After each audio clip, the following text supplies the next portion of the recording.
and you start looking at the joint in different positions, this joint has nothing keeping this from moving forward. The joint structure has nothing.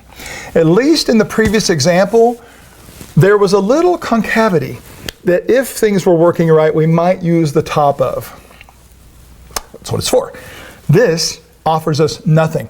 By the way, sidebar, what's the number one direction of shoulder dislocation? Anterior. Stop.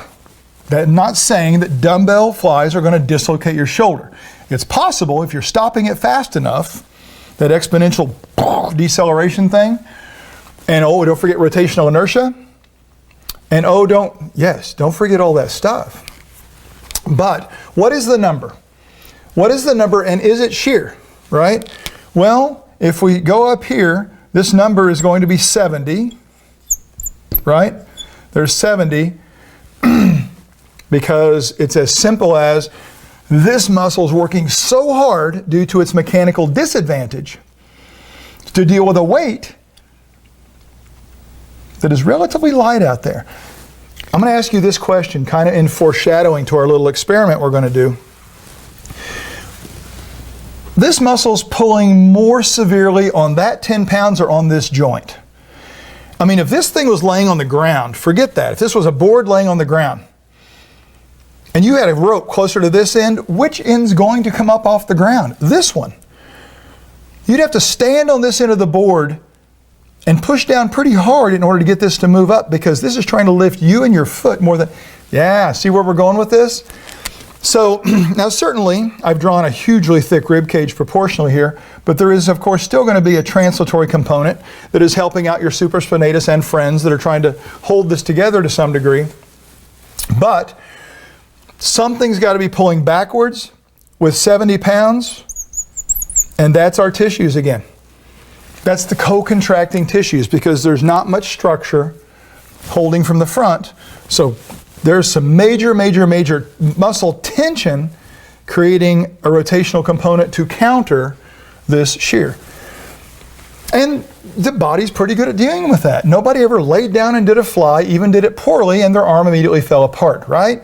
So don't freak out about this. This is not a doomsday tactic or anything, nothing scary going on here.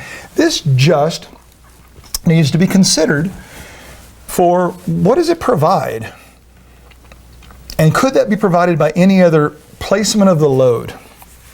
Well, of course the answer is yes, because traditionally they would say dumbbell flies is for your outer pec, and if you lived through that era decades ago, maybe they still say it.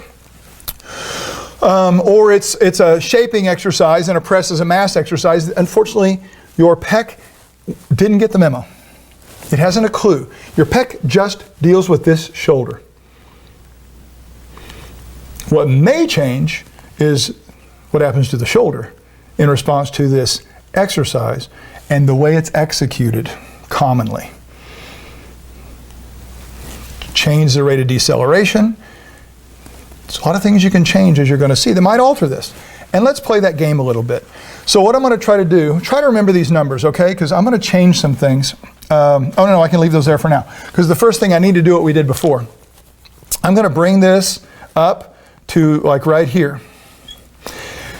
And in order to make a press that's the same resistance torque, same degree of challenge, you guessed it, at half the distance, I'm going to have to make this 20 pounds. Got it?